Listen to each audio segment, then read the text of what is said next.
그래서 이스라엘 초청을 받아서 이스라엘을 방문하려고 했는데 그 당시 코로나가 굉장히 심한 그런 상황이었기 때문에 또 특히나 이스라엘은 다른 나라보다 더 이 입국하는데 엄격해서 여행 비자 자체를 내주지 않았습니다. 그래서 들어가려면은 정부 초청장이 있어야 되는데 이게 시장 초청으로도 못 들어가는 거예요. 아니 시장의 초청장도 정부 초청이라고 생각을 했는데 얼마나 이스라엘에서 엄격하게 통제를 하냐면은 시장님의 초청장이라도 안 되고 장관 정도의 초청장이 있어야 된다. 근데 그 아스토로 부시장님이 오래전에 한번 월드캠프에 참석하셨던 적이 있는 거예요. 그때는 어느 한 부서의 국장이셨는데 월드캠프에 참석해서 우리 캠프를 보고 이스라엘하고 한국하고 비슷한 게 있는데 그게 뭐냐면은 이스라엘은 1948년에 해방이 됐고 우리는 1945년에 해방이 되었습니다. 두 나라가 공통적으로 아무 기반이 없는 그런 상황이었는데 이스라엘도 놀라운 성장을 이루었고 또 거기에 비해서 우리나라는 이스라엘보다 더 놀라운 성장을 이룬 거예요. 그래서 도대체 한국이 어떻게 저렇게 성장했는가 늘 그 비결을 궁금해 했었는데 이스라엘은 탈무드 교육이라든지 이런 부분들을 유대인들의 어떤 그 교육으로 이스라엘 성장을 했는데 문제는 뭐냐면은 현재 이스라엘 젊은이들에게는 이 탈무드가 안 통하는 거예요. 젊은이들을 잡을 수가 없고 이끌어 줄 수가 없고 이 젊은이들의 청소년들의 문제를 해결할 수가 없는 거예요. 근데 이분이 와서 우리 월드캠프에 와서 보니까 세상에서 볼 수 없는 변화된 청소년들의 모습을 본 게 그게 기억에 남아서 바욱수 목사님을 초청하고 싶었는데 장관의 초청장이 있어야 되고 정식 정부의 초대장이 있어야 된다고 하니까 이분이 나서가지고 예루살렘 건설부 장관이신데 이 장관님에게 요청을 해서 내가 이 한국에 바욱수 목사님을 초청하고 싶은데 장관님의 초대장이 있어야 된다고 하니까 장관님이 이분을 좀 초청해줬으면 좋겠다고 요청을 한 거예요. 아마 왜 초청하려고 하느냐고 물어봤겠죠, 그죠? 그래서 이건 우리나라의 젊은이들과 우리나라의 미래가 달린 중요한 부분이라고.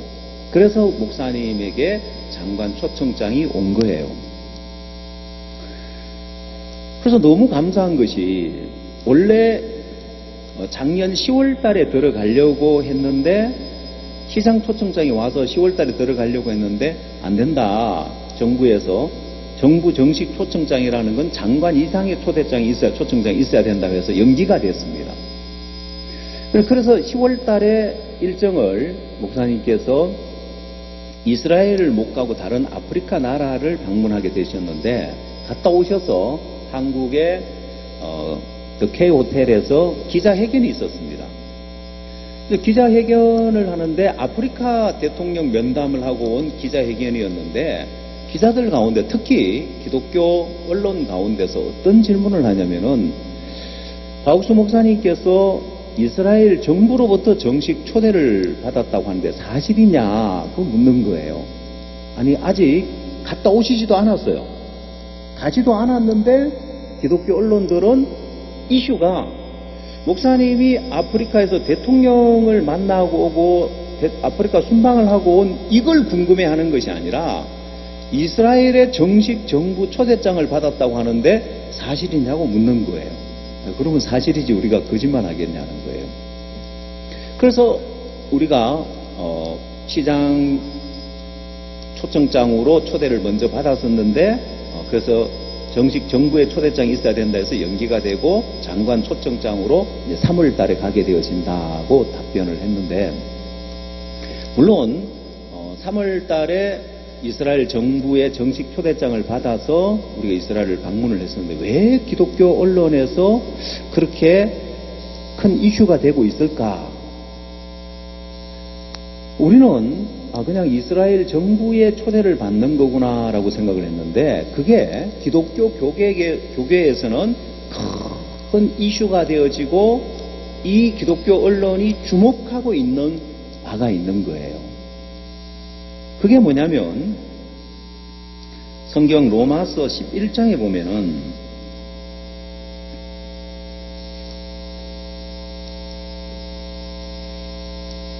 이런 말씀이 있습니다. 로마서 11장 25절 말씀 보겠습니다.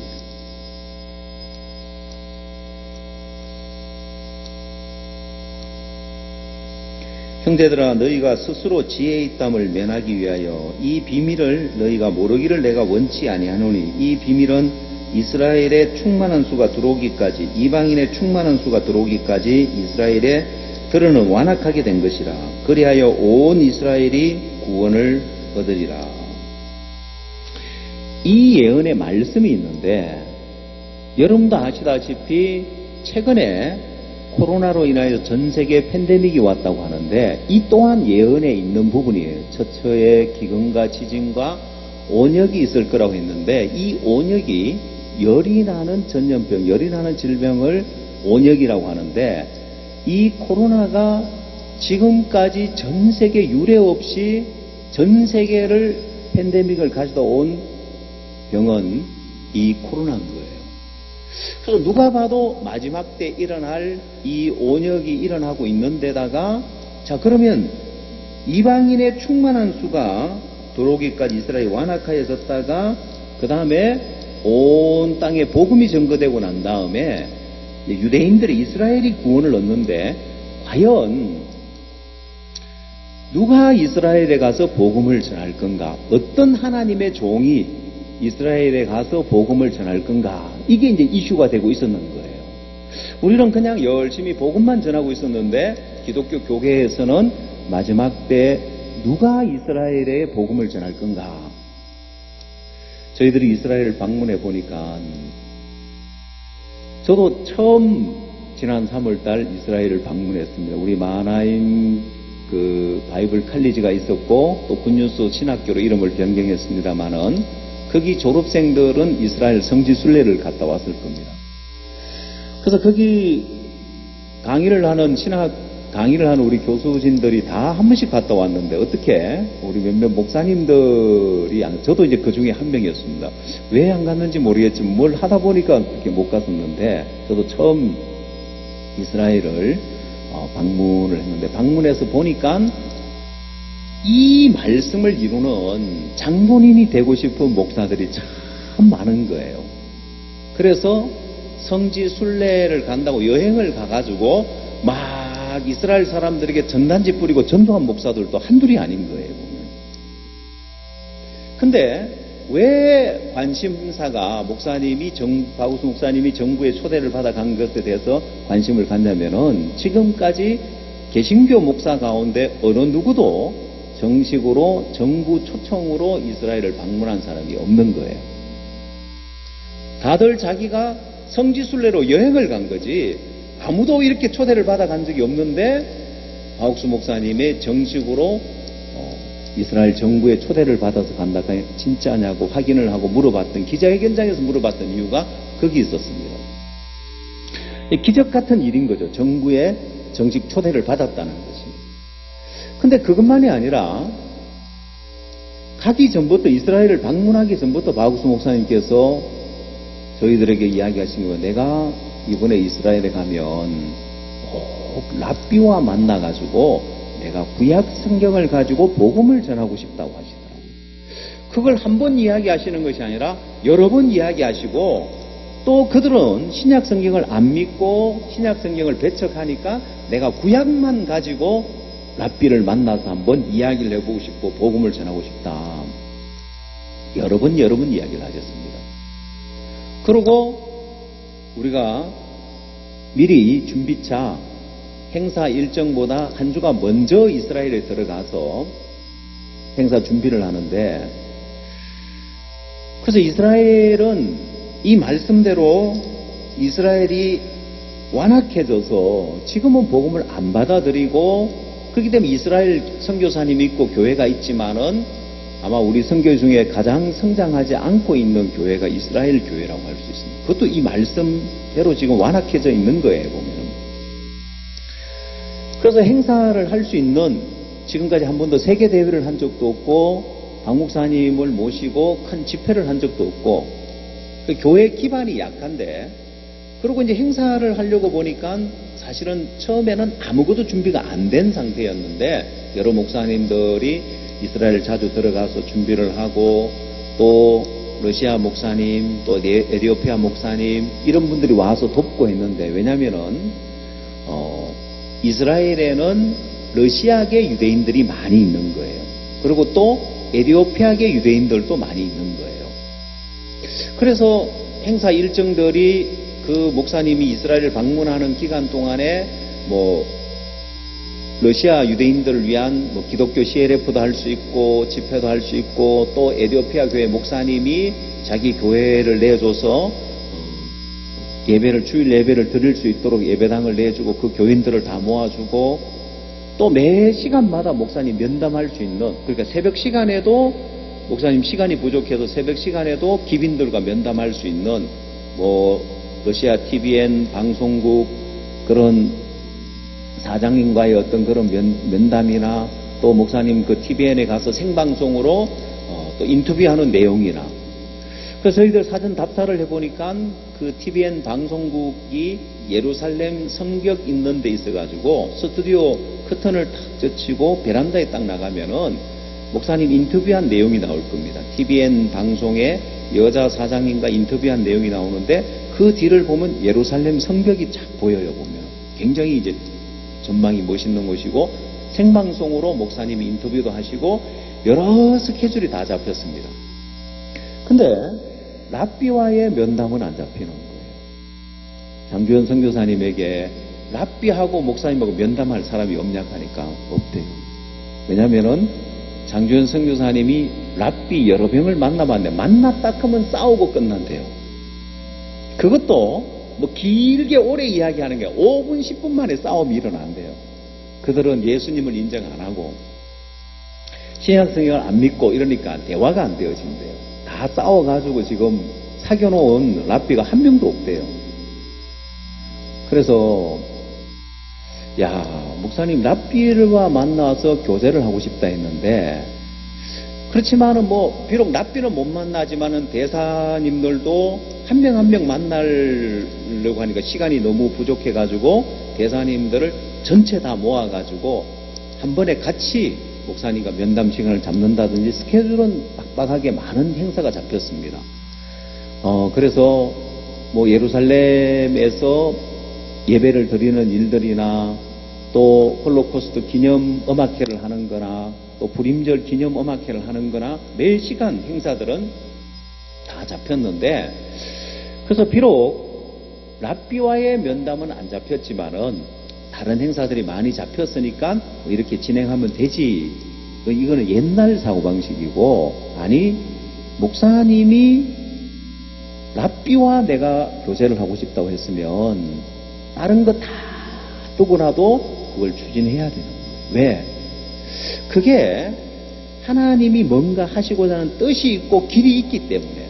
그냥 안 되겠, 형편으로 없으니까 없다, 안 되겠다고 뒤로 물러나느냐, 아니면 그 말씀을 받아서 계속해서 형편은 없어 보이지만, 안 될 것처럼 보이지만은 계속 추진하느냐.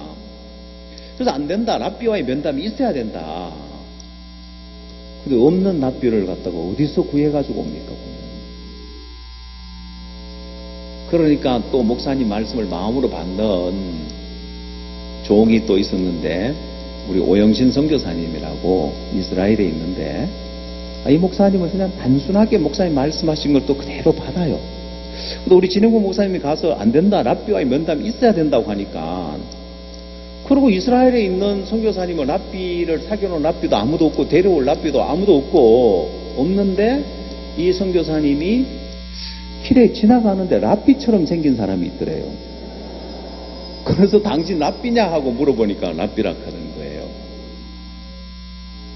근데 그것도 이스라엘 사람이 아니라서 그렇지, 이스라엘 사람들은 랍비는 수염을 기르고 이 모자를 쓰고 코트를 입고 이렇게 대부분의 표가 나요. 보면은 종교인들도 표가 나고 랍비도 표가 나는데 모르니까 랍비냐고 물어봤죠. 보면은. 그 당신 우리 목사님 한번 만나볼라냐고 한 거예요. 만나겠다 한 거예요. 근데 이분을 만나겠다고 하지만은 이게 지금 확실한지 안 한지 지금 스케줄도 딱딱 맞게 잡아야 되는데, 그래서 그분 사는 곳에도 가보고 또 만나보고 해서 이분이 만나겠다고 해서 이제 면담이 하나 잡혔는데, 그래서 이분은 길 가다가 만난 랍비고 제대로 된 좀 랍비와의 면담을 추진을 해야 되겠는데, 종이 만나고 싶고 면담하고 싶다면 이게 하나님 뭔가 뜻이 있기 때문에 우리 마음에서 물러나지 않으면 하나님 길을 여셔요. 그랬는데 이제 우리 집회를 이 목사님을 초청해주고 이렇게 한 그 팀이 있어요. 그 아수도로 부시장님과 그분들이 있는데, 러시아계 유대인들이 있는데, 그분들이 어떻게 연결해줘가지고 대랍비와의 이 면담이 성사가 됐는데, 문제는 뭐냐면은 자기들이 대랍비와의 어떤 그런 면담을 추진을 해줬지만은 그 면담이 잘 되고 안 되고는 자기들 책임 없다는 거예요. 왜냐하면 개신교 목사와 랍비와 만나면 불꽃이 튄대요. 그래서 10분, 20분을 넘기질 못한대요.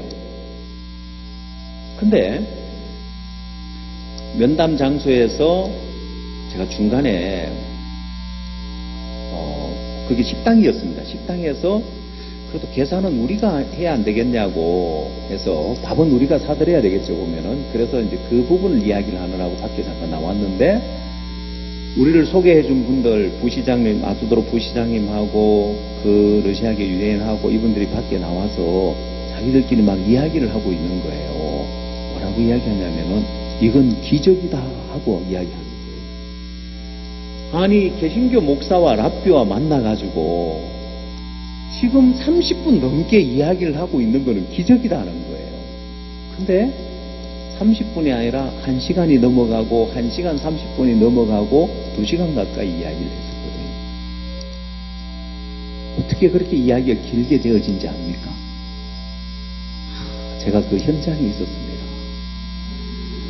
랍비와의 면담을 하면서 목사님이 구원 간증을 일반교회를 다니다가 죄 문제 때문에 고통하다가 죄가 씻어진 사실을 발견, 구원 간증도 하시고, 또 구약 성경에 이제 구약만 가지고 목사님 말씀하시는 거죠. 일부러 신약 성경은 아예 이분들 안 믿으니까 율법에 관한 이야기를 하면서 이 율법 볼판을 하나님의 법궤에 넣을 때 시온자 속죄소 뚜껑을 덮고 율법 볼판을 넣으라는 부분에 관한 이야기를 해주시면서 내가 성경을 읽으면서 이게 이해가 안 가더라. 아니, 뚜껑을 덮고 어떻게 돌판을 넣냐.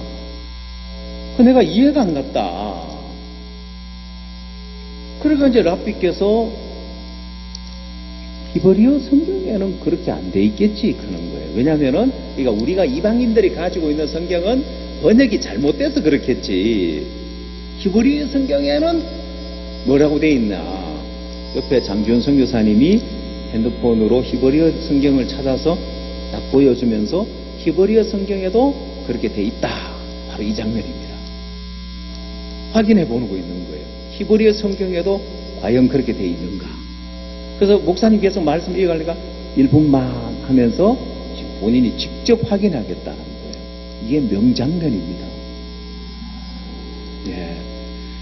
여러분, 성경 출애굽기에 나오는 말씀인데 출애굽기 25장 21절.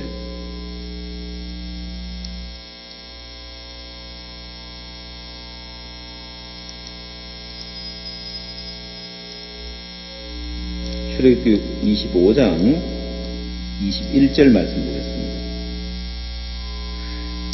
속죄소를 개 위에 얹고 내가 네게 줄 정급판을 개 속에 넣으라.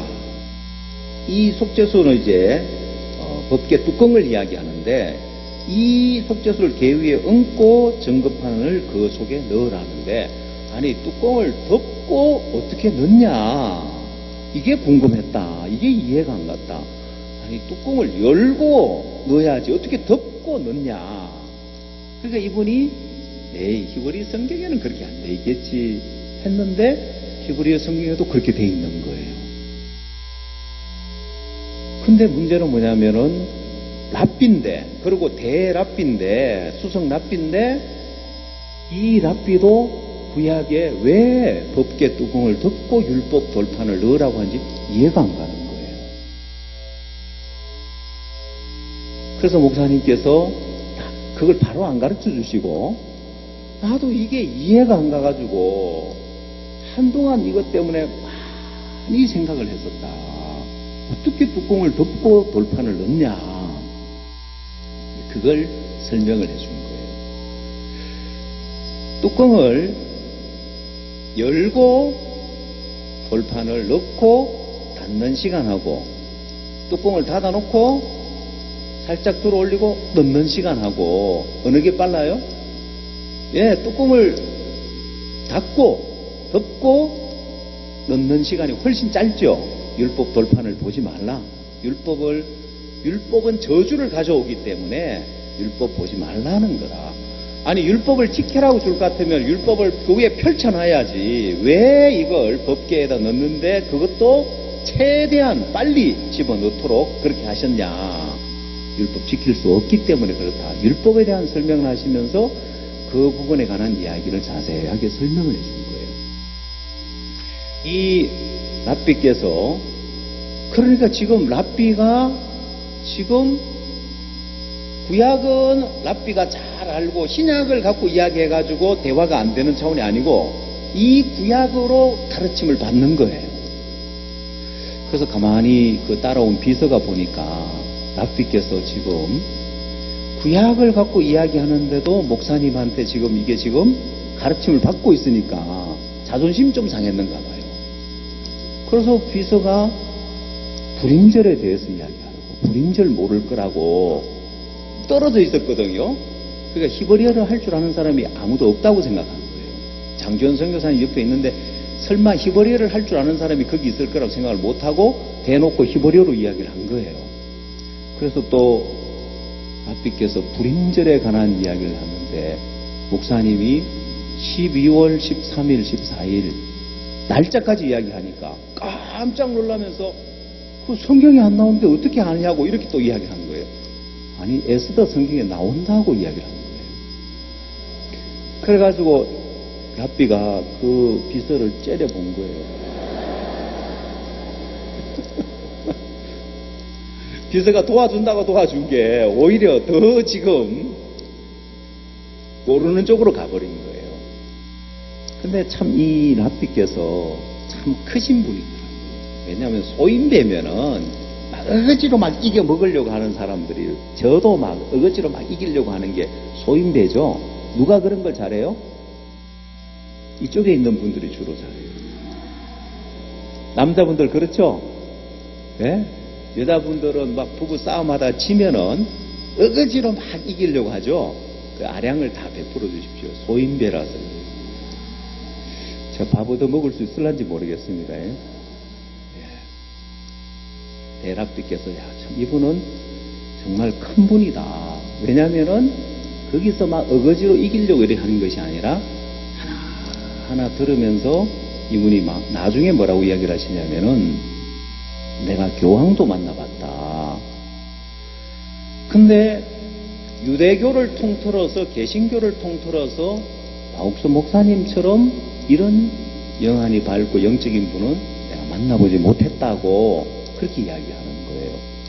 야, 이분은 참 대인배라는 생각이 들어요. 큰 분인 거예요. 막 거기에 앉으려고 막 어거지로 이렇게 하는 것이 아니라, 그래서 이분이 거기에서 생각이 완전히 달라진 거예요. 그러고는 한국을 방문하겠다고 하는데, 사실 이 유대인 랍비가 한국 기독교 행사에, 세계대회도 사실 우리 기독교 행사잖아요, 그죠? 이 기독교 단체에서 주최하는 캠프인데 여기에 온다는 것도 참 기적 같은 일이에요. 왜냐하면 이분들은 해외여행을 잘 안 합니다. 왜냐하면 안식일도 지켜야 되지, 또 정결케 하는 의식도 지켜야지. 이번에 우리 공항 의전을 했는데 학생들이 랍비께서 오신다 하니까 학생들도 얼마나 관심이 많아요. 근데 그 공항 의전에 여학생들은 접근 금지, 부정해진다고. 그래서 정말 까다롭죠, 보면은. 그래서 우리 남학생들이 빙 둘러가지고 막 이방 여자죠, 한국 사람은. 접근을 못하고 하니까 이분들이 너무 감격해 하는 거예요. 세계 어디를 가도 이렇게 의전을 받아본 건 처음이다. 너무너무 좋아하시는 거예요. 그러고 이번에 오셔가지고 이 대랍비가 자기 아내에게 어디 가냐 해가 한국에 월드캠프에 간다고 했는데 이런 데인 줄 몰랐다는 거예요. 학교를 방문해 보시고는 우리 링컨 학교 학생들이 너무 좋잖아요, 보면. 자기 아내한테 어디 가냐 해서 한국에 캠프에 참석하러 간다고 했는데 자기 아내가 교육자래요, 교장이래요. 그래서 내년에는 아내를 꼭 데려오겠다 하는데 너무 감사한 게, 여러분 이번에 와서 좋았다는 거예요, 안 좋았다는 거예요? 예, 좋았으니까 아내를 꼭 데려오겠다는 거예요. 근데 더 감사한 것은, 여러분 10월 달에 이스라엘에 가십니까? 예, 꼭 가셔야 돼요. 왜냐하면 역사적인 날이 될 겁니다. 10월 달에 이스라엘에 방문을 하게 되어지는데, 이분들이 박 목사님에게 목사님이 10월 17일 날 들어오신다고 들었는데 하루만 늦춰서 18일 날 들어오시면 안 되냐고. 왜 그러냐고. 17일 날은 자기들의 절기가 있기 때문에 쉰대요. 그래서 목사님을 국빈급 의전을 해서 모시고 싶은데 18일 날 돌아주실 수 있느냐. 된다고 해요, 안 된다고 해요? 아니, 국빈급 의전을 해드린다고 하니까, 그러면 이 국빈급 의전을 하려면은 이스라엘 외교부에 다 보고가 돼야 되는 거예요. 그래서 이번에 우리 대학생들이 인천공항에서 의전을 했었는데, 이 공항 안에까지 들어가려면은 아무나 안 들여보내주겠죠, 그죠? 여러분들 비행기 타러 가면은 여권하고 비행기 티켓하고 검색대를 검사해가 처음 이제 입구에서 검사하고 검색대 거치고 까다롭잖아요, 그죠? 이미그레이션하고 까다로운데 거기를 우리 대학생들이 그 안내를 마음껏 다니려면은 누가 그걸 허락을 해주겠어요? 외교부에서 그 허락을 해줘야 되는 거예요. 그래서 목사님 이번 방문하게 되어지면은 국빈급 그 의전을 해준다는 말은 이스라엘 정부 외교부의 공식적인 그런 방문 기록이 다 남는 거예요. 하나님이 자꾸 지난번에는 예루살렘 건설부 장관의 초청장을 받게 하더니만 이번에는 이스라엘 외교부의 정식적인 어떤 그런 초청 기록을 남기는 역사적인 발걸음이 될 수 있습니다. 자, 이게 계속해서 이 유대인들에게 복음이 전거되어지는 일에 점점 다가가고 있는 거예요. 그래서 이번에 예루살렘에서도 음악회를 하고 텔아비브에서도 음악회를 하게 되어지는데 그 공연장에 우리가 랍비께서 이번에 특히 그라시아스 합창단의 음악을 들으면서 그렇게 감격해 하시는 거예요. 눈물을 흘리시는 거예요. 그 히브리 노예들의 합창과 그 예루살렘 히브리어 노래 황금의 성 예루살렘 노래를 부를 때 맨 앞에 앉아서가지고 감격해서 눈물을 흘리시고 그걸 또 다 촬영을 하시는 거예요.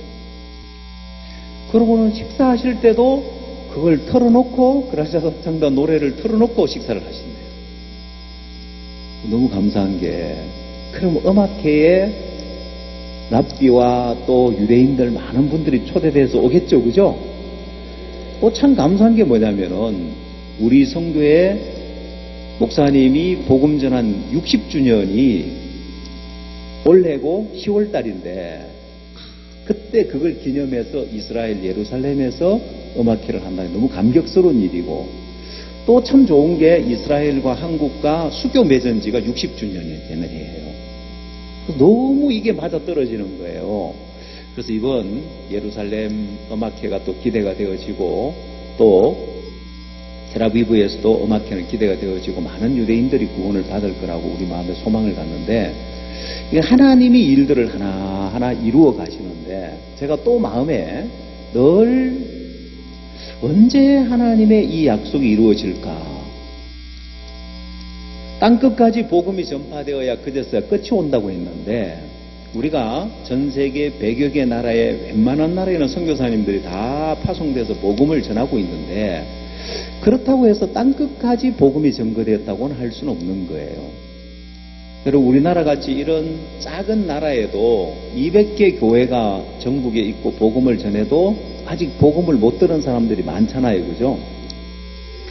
그러면 전 세계에 우리 선교사님이 가서 어떤 교회는 해외 또 여러 현지 교회를 만들어서 전국에 교회가 있는 나라도 있지만은, 어떤 나라는 선교사님 혼자 수도에서 복음을 전하는 나라도 있는데, 언제 땅끝까지 복음이 전파되어지나, 어떻게 땅끝까지 복음이 전파되어지나 했는데, 코로나 팬데믹으로 인하여서 모든 게 차단되고 이제 우리가 온라인으로 복음을 전하면서, 여러분도 많이 들었겠지만은 655개 방송사를 통해서 수십억 명에게 복음이 전거되어졌는데,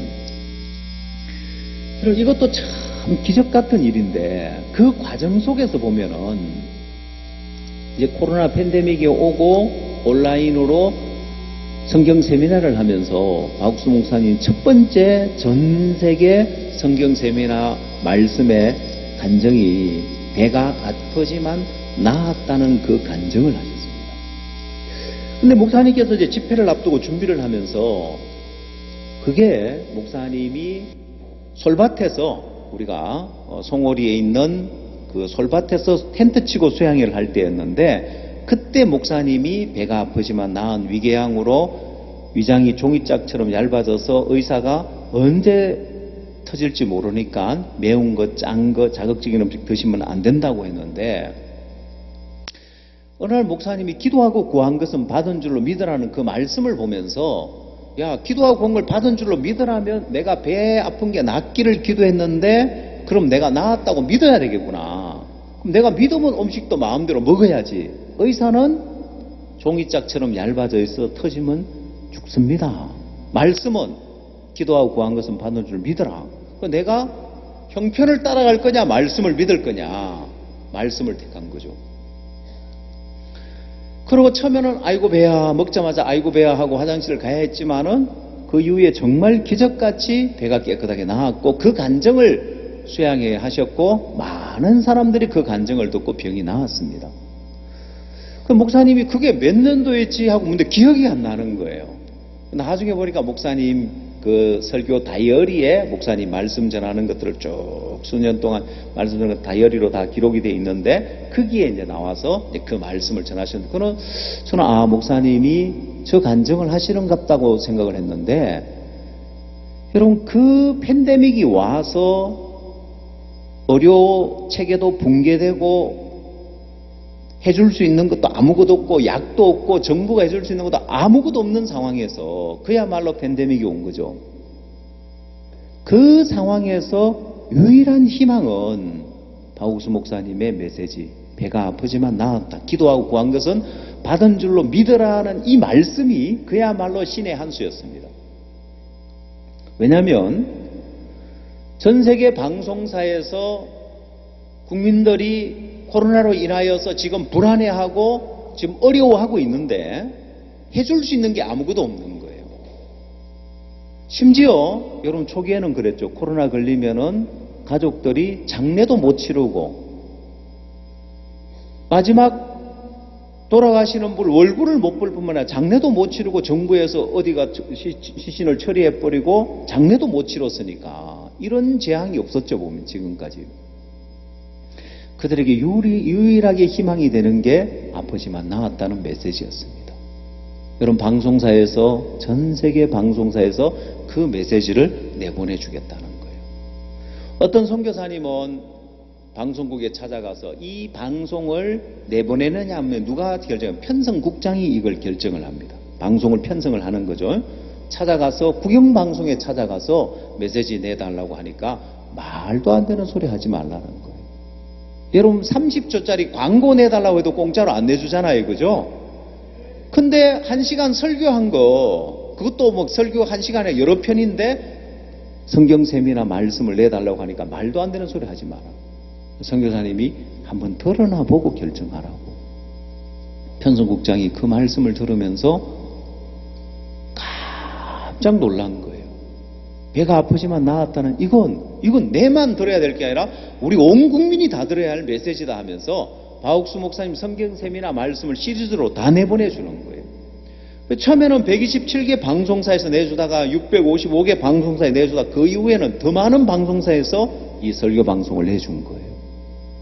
여러분 그 효과가, 파급 효과가 얼마나 큰지 압니까? 이번에 장관님들을 만나보니까 알겠더라고요. 월드캠프에 장관님들 오시면 우리는 온통 어디에 신경을 쓰냐면 이 장관님들에게 어떻게 복음을 전하고 어떻게 구원받고 돌아갈 수 있도록 이게 온 신경을 초점을 맞추는데 이번에는 장관님들이 마음이 너무 좋은 거예요. 마음을 다 열고 와서 박옥수 목사님 설교 말씀만 들어도 다 구원받을 정도로 마음이 다 열리고 말씀을 너무 잘 알아듣는 거예요. 인천에 있는 우리 학생들은 공항 의전을 하면서 월드캠프에 참석하는 것이 아니라 그 공항에서 월드캠프 시간을 보냅니다. 개막식도 못 가고 하여튼 월드캠프 참석도 못하고 있는데 그래서 이번에는 자원봉사자를 모집을 했습니다. 그래서 우리 학생들하고 한 200명 되는 학생들 자원봉사자를 모집하고 우리 학생들이 다 팀장이 돼가지고 그 자원봉사팀을 이끄는데 그 복음은 팀장이 자기 해외 봉사 갔다 온 체험담하고 만날 때마다 그 팀을 이끌 때마다 해서 복음을 전해라. 근데 장관님들이 다 복음 전해주셨대요. 왜냐면은 월드캠프 참석하고 돌아가실 때 역시 또 인천공항을 거쳐서 귀국할 거 아니에요. 자기 나라로. 그죠? 그래서 장관님 오시면은 우리 학생들이 장관님 한 말씀 해주시라고 우리 학생들이 한 말씀 해달라고 하는데 대부분 장관님들이 구원 간증을 하더래요.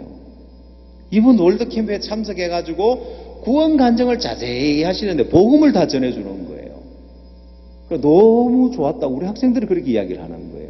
여러분 장관님들이 얼마나 좋았으면 돌아갈 때 소감 한마디 우리 학생들에게 조언 한마디 해달라고 하니까 뭘 해주셨다고요? 예, 구원 간증을 해주신 거예요. 저도 이번처럼 이렇게 늘 그 장관팀에 또 VIP팀에 오시는 분들 복음교제하고 이렇게 했는데 이번처럼 편하게 장관 포럼을 해본 적이 없었던 것 같아요. 다 마음을 열고 말씀을 너무 잘 받아들이고 또 앞으로 진행할 일들이 또 너무 많아지는데 너무 감사한 거예요. 제가 월드캠프가 끝나고 나니까 정말 너무 복된 캠프였다. 이렇게 많은 분들이 구원받고 변화되고 또 할 일들이 너무너무 많아지는데 여러분 이 복음은 전 세계 어디에도 없는 복음인 것이 여러분 전 세계의 사람들을 사단이 행위 가운데 매여 있게 만들었습니다. 특히 유대인들은 얼마나 율법 행위에 매여 있는지 몰라요. 지금도 철두철미하게 율법을 지킨다고 지키고 있는데 어디 외출을 할 때는 정결케 하는 의식을 또 거쳐야 된대요. 그게 뭐냐 하니까 목욕을 하고 기도를 하고 여간 그렇게 까다로운 게 아니에요. 그게 철두철미하게 율법을 지키는 거예요. 이스라엘에 가보니까 알겠더라고요. 안식일이 되면은 사람들이 집에서 요리도 못 해 먹잖아요. 그죠? 안식일 날은 막 불을 쓰고 요리하고 이렇게 하면 안 돼요. 작업도 해도 안 돼요, 보면은. 그래서 이 유대인들이 그러면 요리도 안 해도 되고 막 그러면 그렇게 안식일에 불편하게 지내는 것보다 호텔로 가면 편하게 지낼 수 있으니까 안식일 되면은 호텔이 미어 넘쳐요. 근데 재밌는 게 호텔에 가면은 엘리베이터가 항상 엘리베이터가 2개가 있어요. 작은 호텔도 2개가 있어요. 왜냐하면 안식일 날 유대인들이 타는 호텔이 있어요. 엘리베이터가 있어요. 왠지 아세요? 이 엘리베이터 버튼을 누르면 안 돼요. 이 기계를 작동시키고 이거 작업하는 게 되는 거예요. 그럼 어떻게 타고 내려요? 안식일 날 유대인들 타는 엘리베이터는 모든 층에 자동으로 닿아서 열렸다 닫혔다 올라가서 열렸다 닫혔다 자동으로. 그래서 버튼 안 눌려도 타고 있으면 좀 느리긴 하지만은 율법을 어기는 건 아니라. 아니 그거나 타고 가질 말든지. 그럼 계단을 또 걸어 올라가면 또 일이라서 노동이라서 안 돼요. 그렇게 율법을 지켜요. 장지원 선교사님이 뭐라 하냐면 한 번은 길을 가는데 어떤 모녀가 부르더래요. 좀 도와달라면 자기 집에 좀 도와달라면 부르는데 왜 뭘 도와달라고 하니까 냉장고 문을 열면 불이 들어오죠. 안식일 날 불 켜면 안 되는데 이 냉장고 문을 여니까 불이 들어오는데 그걸 센서를 좀 막아가 테이프로 발라가지고 불 안 들어오게 해달라는 거예요. 그럼 자기가 바르지? 그럼 작업되는 거예요. 안식일을 어겨. 근데 이방인은 안식일 안 지키니까 길 가는 이방인을 불러가지고 이거 좀 붙여달라고 하는 거예요. 기가 막힌 거예요. 더 기가 막힌 거 어느 날 옆집에 놀러를 갔는데 옆집 아주머니가 이제 그날 날씨가 좀 더웠는데 나 지금 좀 덥거든요. 더워요 하는 거예요. 그게 뭔 말이냐면은 에어컨을 켜달라는 소리라. 자기가 켜면 안 돼. 작업이 되니까. 근데 이분은 또 이방인을 시켜도 종에게 일을 시켜도 안 되니까 해달라고 소리도 못 하는 거죠. 그리고 어떻게 해요? 나 지금 덥거든요. 더워요 하는 거예요. 그 말이 뭐예요? 에어컨 좀 켜달라는 거예요. 속으로 율법도 그냥 그렇게 율법을 지키는데 더 재밌는 그 다음날 아침 가니까 감기 걸려 있더래요. 이 사람이 꺼달라는 소리를 잊어버려가지고 밤새도록 켜고 잔 거예요. 보면 그렇게 철두철미하게 율법을 지키는데 두 번째 만난 랍비가 율법 지켜야 된다. 목사님 그럼 율법 다 지킬 수 있냐? 못 지키지만 최대한 지켜야 된다. 근데 두 번째 만난 이 랍비 길 가다가 우리 오영신 목사님 데려왔다는 랍비 있잖아요. 보면은 이 랍비는 율법 지켜야 된다 막 우기다가 목사님이 그렇게 율법 잘 지키면 왜 이스라엘이 다 이방의 포로로 잡혀가 뿔뿔이 흩어졌네 아까니까네. 이분이 뻥 쪄가지고 가만히 정지가 되는 거예요. 그렇게 율법 잘 지키면 왜 이방에 다 포로로 왜 잡혀갔겠어요? 그리고 예루살렘은 지금 예루살렘 성전이 있는데 이방인에게 짓밟히고 있는 거예요. 예루살렘 성전이 없단 말입니다. 그게 모슬렘 모스크가 세워져 있고 이방인에게 짓밟히고 정작 유대인은 거기에 못 가요.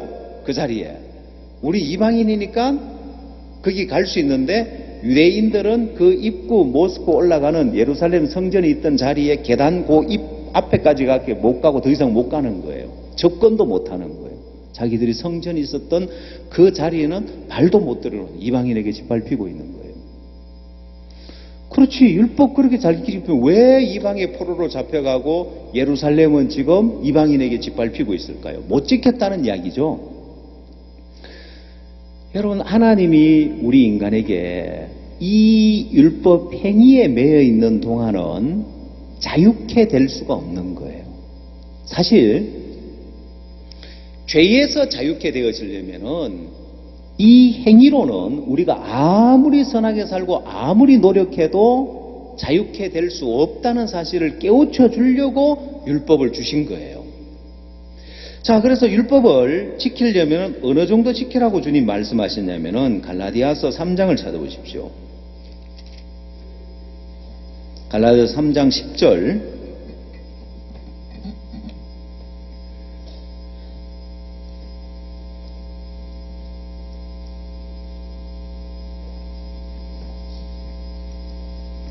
물론 율법 행위에 속한 자들은 저주 아래에 있나니 기록된 바 누구든지 율법책에 기록된 대로 온갖 일을 항상 행하지 아니하는 자는 저주 아래에 있는 자라 하였습니다. 또 하나님 앞에서 아무나 율법으로 말미암아 의롭게 되지 못할 것이 분명하니 이는 의인이 믿음으로 살리라 하였습니다. 여러분, 성경은 율법책에 기록된 대로 온갖 일을 항상 행하지 않으면 저주 아래 있는 자라고 하는 거예요. 또한 성경은 하나님 앞에서는 아무나 율법으로 말미암아 의롭게 되지 못할 것이 분명하다고 했습니다. 그 랍비에게 율법 다 지킬 수 있냐? 못 지킨다. 그렇지만 지킬 수 있는 건 최대한 지켜야 되지 않느냐? 여러분, 그 이야기는 이 말씀을 몰라서 그런 거예요. 율법책에 기록된 대로 온갖 일을 항상 행하지 못하면 저주 아래 있다는 거예요. 또한 성경은 하나님 앞에서 아무나 율법으로 말해 의롭게 되지 못할 것이 분명하다, 안 된다고 이야기하는 거예요. 그럼 여러분, 이스라엘 랍비는 율법 지킬 수 있을까요? 유대인들은 율법 지킬 수 있을까요? 장주현 선생님 재밌는 이야기를 하나 해주더라고요. 유대인들은 정한 짐승, 부정한 짐승, 정한 물고기, 부정한 물고기 있어요. 부정한 건 안 먹어요. 비늘이 없는 건 안 먹는데 어느 날 고등어에 비늘이, 현미경으로 비늘 하나 있는 걸 발견됐대요. 그 이제 고등어 먹어도 된다 하더래요. 말도 안 되는 이야기를 하고 있잖아요, 보면은. 그거 뭘 하고 거기 매여가지고. 고등어가 엄청 먹고 싶었는가 봐요. 비늘 하나 있다고 먹자고 하는 거 보니까. 여러분들은 참 자유롭죠? 뭐든지 먹을 수 있고 뭐든지 자유할 수 있으니까. 예, 한국 사람들은 다른 나라에서 안 먹는 것까지 먹어가지고 비난을 받긴 하지만은 먹는데 자유롭죠? 예, 근데 진리를 알면 모든 것에서 자유케 될 수 있습니다. 이 율법의 참된 의미를 모르니까 율법에 매여 살지. 하나님이 율법을 주실 때 이걸 지켜라고 준 것이 아니라 사실은 죄를 깨닫게 하려고 율법을 주셨고 행위를 끝내려고 율법을 주신 거예요. 실제로 사람들이 자유하지 못한 것은 자기 행위 때문에 자유하지 못합니다. 그래서 하나님이 우리를 죄에서 자유케 하고 이 행위에서 자유케 하려고 이 진리를 우리에게 주셨는데, 오늘 본문 말씀 다시 돌아가서 요한복음 8장에서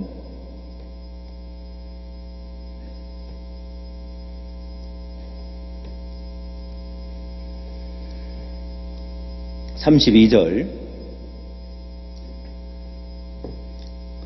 진리를 알지니 진리가 너희를 자유케 하리라 했습니다. 여러분, 제가 어느 날 이 성경을 보다가 이 32절 말씀과 36절 말씀을 글로 적어서, 노트에 이걸 글로 적어서 대조를 한번 해봤습니다. 32절에서는 진리를 알지니 진리가 너희를 자유케 하리라고 되어 있고, 36절에서는 그러므로 아들이 너희를 자유케 하면 너희가 참으로 자유하리라. 이 두 말씀을 적어놓고 진리가 이 성경 두 말씀을 대조해서 봤을 때 무엇이 진리냐?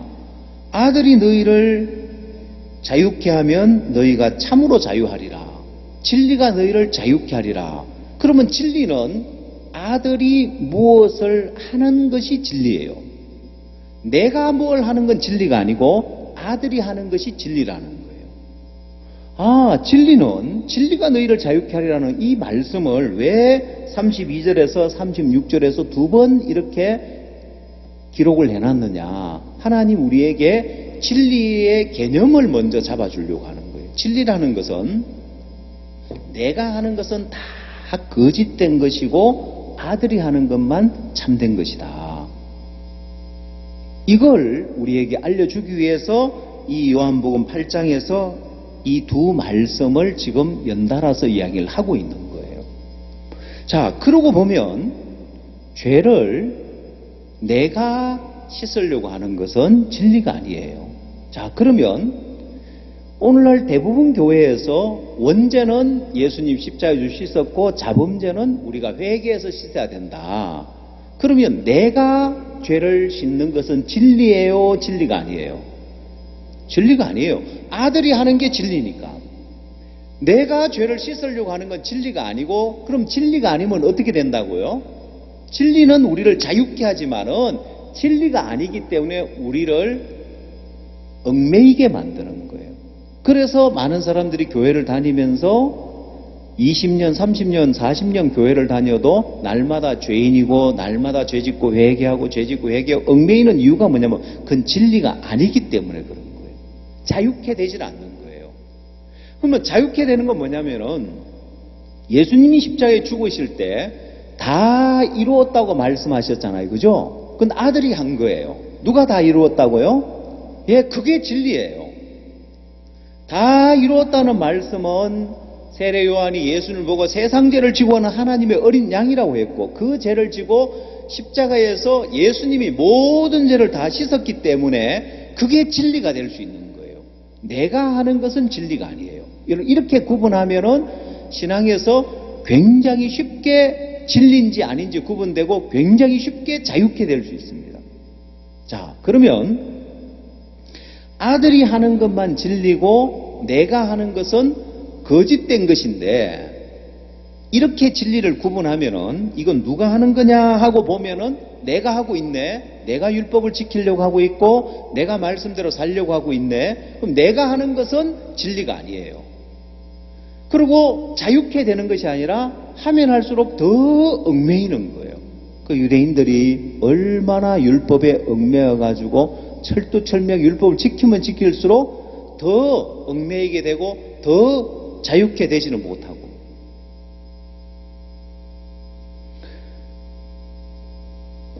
여러분 마음에 진리는 아들이 하는 것만 진리고 내가 뭘 해야 된다. 그럼 이건 진리가 아니구나. 자, 그래서 성경을 한번 봅시다. 여러분들이 이 기준을 두고 마가복음 5장을 한번 보십시오.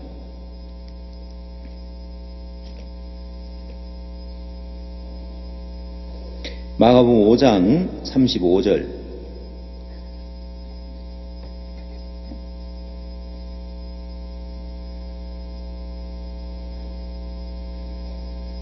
아직 말씀하실 때 회당장의 집에서 사람들이 와서 가로되 당신의 딸이 죽었나이다. 어찌하여 선생을 더 괴롭게 하나이까. 예수께서 그 하는 말을 곁에서 들으시고 회당장에게 이르시되 두려워 말고 믿기만 하라 하시고 베드로와 야고보의 형제 요한 외에 아무도 따라옴을 허치 아니하시고 회당장의 집에 함께 가서 혼화함과 사람들의 울며 심히 통곡함을 보시고 들어가서 저희에게 이르시되 너희가 어찌하여 헌화하며 우느냐. 이 아이가 죽은 것이 아니라 잔다 하시니 저희가 비웃더라. 예수께서 저희를 다 내어보내신 후에 아이의 부모와 또 자기와 함께한 자들을 데리시고 아이 있는 곳에 들어가사 그 아이의 손을 잡고 가라사대 달리다꿈 하시니 번역하면 곧 소녀야 내가 네게 말하노니 일어나라 하심이라. 소녀가 곧 일어나서 걸으니 나이 12살이라. 사람들이 곧 크게 놀라고는 예수께서 이 일을 아무도 알지 못하게 하라고 저희를 많이 경계하시고 이에 소녀에게 먹을 것을 주라 하시니라. 자, 회당장 야이로의 딸을 살리는 일을 하실 때 여러분 여기에 36절 말씀을 한번 초점을 맞춰서 한번 보십시오. 예수께서 그 하는 말을 곁에서 들으시고 회당장에게 이르시되 두려워 말고 믿기만 하라 했습니다. 자, 여러분 예수님이 우리에게 무엇을 하라고 할 때 주님이 뭘 하라 하는 많은 말씀이 나와요. 근데 이 말씀을 기억하면 두려워 말라고 했는데 두려워 말라. 자, 그러면 딸이 죽었는데 회당장 야이로의 딸이 죽었는데 그 마음에 두려움이 몰려오고 슬픔이 몰려오잖아요. 근데 예수님이 뭐라고 했습니까? 두려워 말라고 했단 말입니다. 그렇죠? 그러면 지금 딸이 죽어서 절망이 오고 두려움이 오고 슬픔이 오는데 회당장 야이로가 두려워하지 말아야지, 슬퍼하지 말아야지. 그 누가 하는 거예요? 내가 하는 거는 진리라고요? 진리가 아니라고? 진리가 아니에요. 진리는 아들이 하는 것만, 예수님이 하는 것만 진리고 진리를 알면 자유케 되고 내가 하면 얽매이게 되는 거예요. 그래서 예수님의 말씀에는 두려워 말라고 하면은 그냥 두려워 말라는 게 아니에요. 네가 두려워 말라는 게 아니에요. 두려워 말라. 그리고 주님이 믿기만 하라는 말은 무슨 말이에요? 그 말은 내가 해줄게. 자, 빚 때문에 걱정하는 사람이 걱정하지 마라. 나를 믿어라. 그 말은 뭐예요? 내가 갚아줄게 이 소리잖아요. 그죠? 빚 때문에 걱정하고 고민하는데 두려워하지 마라. 내가 해결해 줄게. 나를 믿어라. 이 말은 내가 해결해 준다는 이야기인 것처럼 예수님이 이 해당장 야이로에게 두려워 말라고 말씀할 때는 그건 내가 해줄게. 두려워 말고 믿기만 하라. 그래, 두려워 말라. 내가 두려워하지 않도록 해줄게라는 이 말이지 네가 두려워하지 마라. 네가 두려워하지 않도록 노력하라는 이야기가 아니라는 거예요. 이게 진리인 거예요. 진리는 아들이 하는 것이 진리이기 때문에 지금 예수님이 해당장 야이로에게 두려워 말라면 예수님이 진리를 전하는 게 아니에요. 인간에게 뭘 하라고 말한다면은 그건 진리를 말하고 있는 게 아니에요. 진리를 말한다면은 아들이 하는 것만 진리이기 때문에 두려워 마라. 내가 해줄게. 이해하셨어요? 이렇게 말씀을 받아야 되는 거예요. 예수님의 말씀은 전부 다 진리로 받아야 돼요. 여러분이 이 진리를 알면은 모든 것에서 자유케 될 수 있어요. 이걸 모르면 두려워 말라고 하니까 나보고 두려워 말라는 줄 알고 내가 두려워하지 않으려고 노력하게 돼 있는 거예요. 그럼 내가 두려워하지 않으려고 노력하려면 거기에 얽매이게 되고 수고하고 무거운 짐을 지게 돼 있는 거예요. 이 이치를 여러분이 발견한다면 신앙은 굉장히 쉬워집니다. 자, 죄를 짓지 않으려고 내가 노력하면은 실패할 수밖에 없지만은 예수님이 해주시면은 죄에서 멀어질 수 있는 거고 모든 이치가 그렇습니다. 그래서 여러분 이 마가복음 5장에 두려워 말고 믿기만 하라는 요 말씀은 자 예수님이 두려워 말라고 말씀하셨다 하시다. 그럼 두려워 말라고 말씀하는 요렇게만 말씀을 하셔도 여러분은 이걸 진리로 받아들여야 되는 거예요. 나보고 두려워하지 말라고 노력하라는 게 아니고 두려워 말고 믿기만 해라. 내가 두려워하지 않게 해줄게. 내가 걱정하지 않게 해줄게. 내가 슬퍼하지 않게 해줄게. 내가 해줄 테니까 믿어라. 이렇게 말씀을 받아야 된다는 거예요. 그럼 요 이치를 여러분이 하나 알면은 모든 부분에 이렇게 적용을 하면 돼요. 이해하셨어요?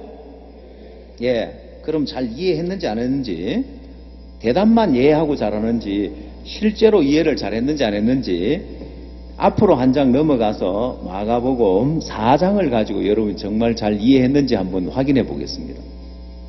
그래서 확인해 보고 이해를 잘했으면 빨리 마치고 이해를 못했으면 오늘 뭐 밤새도록 그렇게 여러분 집으로 갈 사람 별로 없을 거고 이 숙소가 다 여기 있고 또 무주에 있고 하니까 자, 잘 했는지 한번 봅시다. 마가복음 4장 35절 그날 저물 때에 제자들에게 이르시되 우리가 저편으로 건너가자 하시니 저희가 무리를 떠나 예수를 배에 계신 그대로 모시고 가매 다른 배들도 함께 하더니 큰 광풍이 일어나며 물결이 부딪혀 배에 들어와 배에 가득하게 되었더라. 예수께서는 고물에서 베개를 베시고 주무시더니 제자들이 깨우며 가로되 선생님이여 우리의 죽게 된 것을 돌아보지 아니하시나이까 하니 예수께서 깨어 바람을 꾸짖으시며 바다들을 이르시되 잠잠하라 고요하라 하시니 바람이 그치고 아주 잔잔하여지더라. 이에 제자들에게 이르시되 어찌하여 이렇게 무서워하느냐 너희가 어찌 믿음이 없느냐 하시니 저희가 심히 두려워하여 서로 말하되 저가 니기에 바람과 바다라도 순종하는고 하였더라. 자, 여러분 여기서 예수님이 제자들에게 35절에 우리가 저편으로 건너가자고 말씀하셨습니다. 그럼 예수님이 말씀하신 것은 진리를 말씀하신다고 했죠? 그러면 진리는 뭐냐면은 아들이 하는 것이 진리다. 예수님이 하시는 것이 진리고 내가 하는 것은 진리가 아닌데 그러면 제자들이 말씀을 잘 알아들었냐 못 알아들었냐. 예수님이 저편으로 건너가자고 하니까 제자들이 예수님을 배에 계신 그대로 모시고 저편으로 건너가려고 노를 저어서 노력하는 거예요. 그럼 진리로 받은 거예요? 잘못 받은 거예요? 예, 이 제자들은 예수님이 하신 말씀을 진리로 받아들이지 아니하고 저편으로 건너가자는 명령으로, 계명으로, 율법으로, 행위로 받아들이는 거예요. 그러면 수고하고 무거운 짐을 지게 돼 있습니다. 진리는 자유케 하지만은 진리가 아니라 이렇게 행위로 받아들이고 명령으로 율법 행위로 받아들이면은 수고하고 무거운 짐을 지게 돼 있는데, 자, 제자들이 수고하고 무거운 짐을 지는지 안 지는지 보십시오. 37절, 큰 광풍이 일어나며 물결이 부딪혀 배에 들어와 배에 가득하게 되었더라. 예수께서는 고물에서 베개를 베시고 주무시더니 제자들이 깨우며 가로되 선생님이여 우리의 죽게 된 것을 돌아보지 아니하시나이까. 지금 죽을 고생을 했다는 거예요. 다른 성경에 보면은 어떻게 했다고요? 괴로이 노를 저었다고 표현되어 있습니다. 풍랑을 인하여서 심히 애썼다고 나와 있습니다. 왜 수고하고 무거운 짐을 져요? 진리를 알지 못해서. 예수님이 저편으로 건너가자고 말씀하신 건 진리를 말씀했는데 제자들은 진리를 모르고 행위로 받아들이니까 자기들이 저편으로 건너가는 노력하니까 이 수고하고 무거운 짐을 지고 죽도록 고생하고 밤이 맞도록 수고해도 안 되고 괴로이 노를 저어도 안 되고 죽게 된 위치에 가니까 이젠 또 예수님을 원망하는 거예요. 이 배가 큰 배가 아니에요. 큰 배는 웬만큼 풍랑이 일어나도 안에 타고 있는 사람은 별로 요동이 없지만은 이 작은 배들은 예수님이 고물에서 베개를 베고 주무셨다는 건 배 후미에서 주무셨다는 건데, 이 배가 큰 배가 아닌데 이 파도가 쳐서 배에 물결이 가득하게 들어와서 잠기게 됐는데 주무신다. 이거는 이런 상황에서 잠자는 것도 기적이에요. 이건 예수님이 아무것도 안 하고 계시. 왜? 제자들이 지금 수고하고 있기 때문에, 제자들이 노를 젓고 제자들이 노력하고 있기 때문에 예수님이 아무것도 안 하고 계시는 거예요.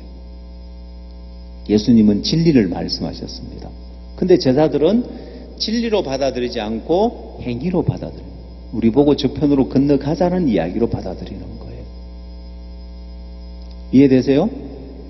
제가 청년 때 교회에 제가 청년회장을 했었는데, 구원받고 우리 교회에 청년회장을 했는데 집회를 앞두고 있는데 어느 날 목사님이 저를 부르시더만은 집회하는데 사과를 한 상자 사라 하더라고요.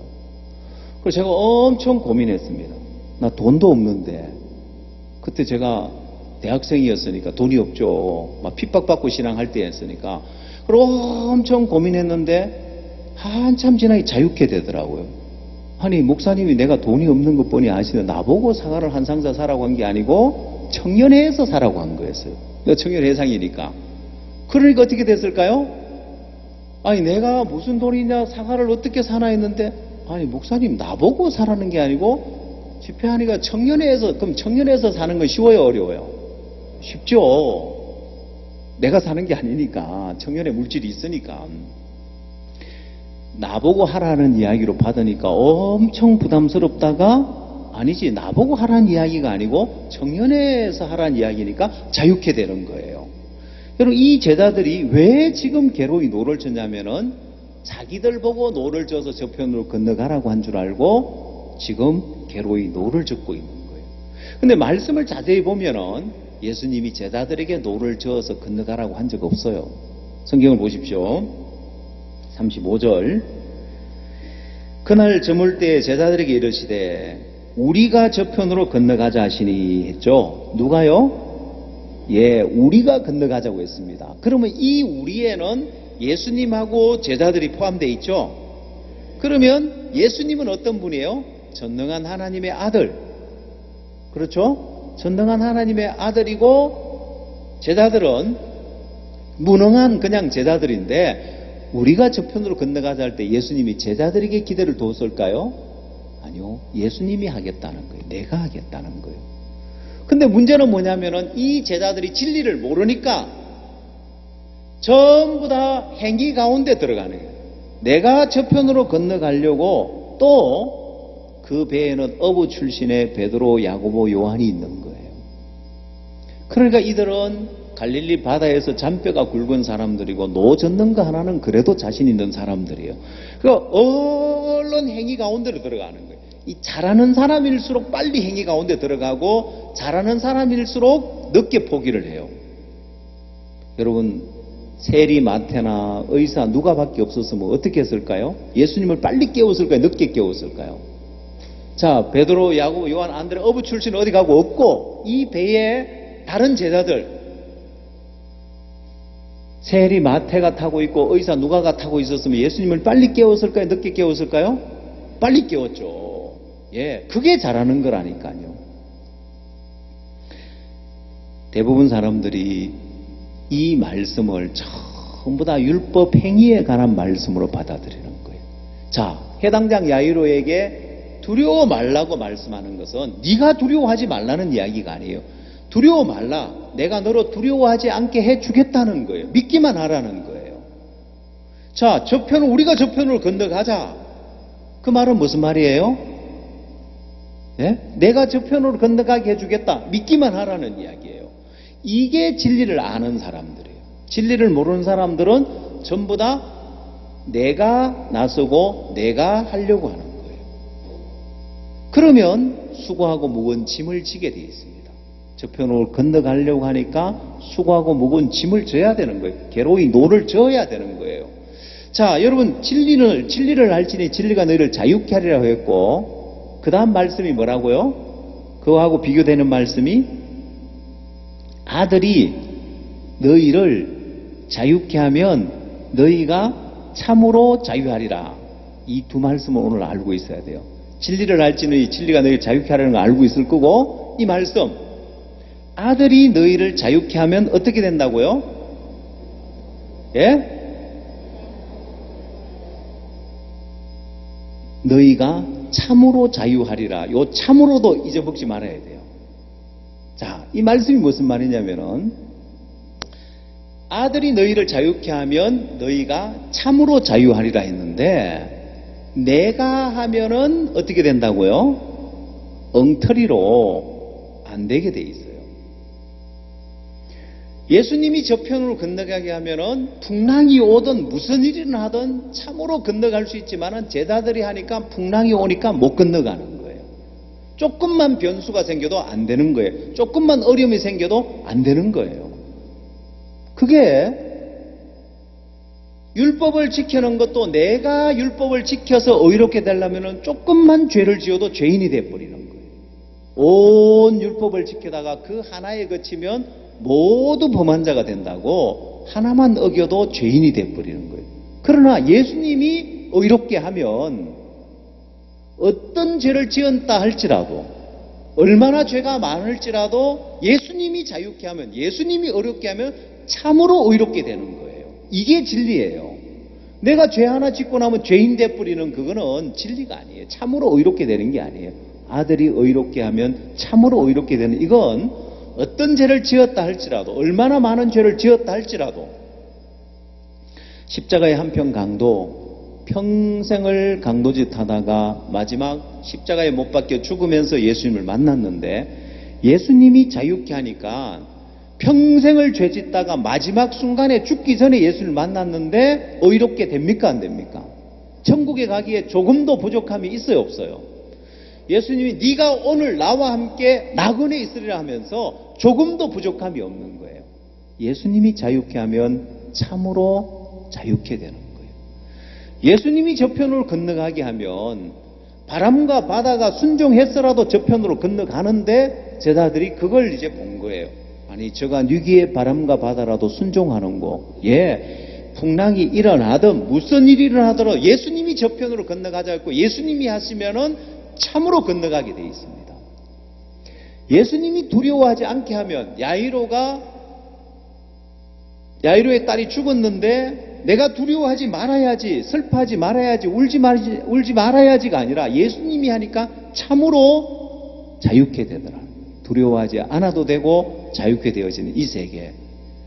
여러분, 이걸 알면 이게 진리인데, 이걸 모든 부분에 적용을 해가는 법을 이번 수양회를 통해서 제가 말씀을 전해드리려고 합니다. 그래서 여러분, 죄에서 자유케 되는 것, 또 내 삶의 문제에서 자유케 되는 것, 모든 부분에 자유케 되는 것이 이 진리의 법칙인데, 이런 부분들을 좀 더 구체적으로 여러분 신앙에 직접 적용을 해 갈 수 있도록 한 부분 한 부분 말씀을 전해드리겠습니다. 기도하겠습니다.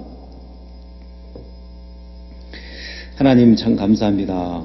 이번 수양회를 통해서 또 하나님 우리에게 얼마나 많은 복을 허락하실지, 우리 여러 가지 어려움이 있지만은 또 그걸 넘어서 이 수양회를 합니다. 하나님 당신이 이 수양회를 복되게 하면 또 참으로 복되게 될 줄 믿습니다. 월드캠프도 전 세계 각국에서 와서 모이는 행사라서 여러 가지 우리가 우려를 했지만은 주님이 월드캠프를 복되게 했을 때 지금까지 어떤 캠프보다도 너무너무 복되고 또 은혜롭고 영광스러운 그런 시간들이었고 우리 모두의 마음에 기쁨이 되는 그런 월드캠프였습니다. 또한 이번 수양회 또한 주님이 복되게 하시고, 하나님 이번 수양회 우리가 진리를 알지니 진리가 너희를 자유케 하리라 했는데, 아들이 너희를 자유케 하면 너희가 참으로 자유하려 했네. 신앙의 메인 부분에서 죄에서 자유케 되어지고 신앙의 메인 부분에 자유케 되어져서 복되고 아름다운 삶을 살 수 있도록 축복해 주셨게 되길 바랍니다. 예수님의 이름으로 기도드렸습니다. 예, 여러분 또 2부 시간 갖도록 하겠습니다. 또 새로운 분들 잘 인도하셔서 개인적으로 또 상담하는 시간인데 전국의 우리 목회자들이 개인적으로 상담을 해드립니다. 또 상담하는 시간 가지시기 바랍니다.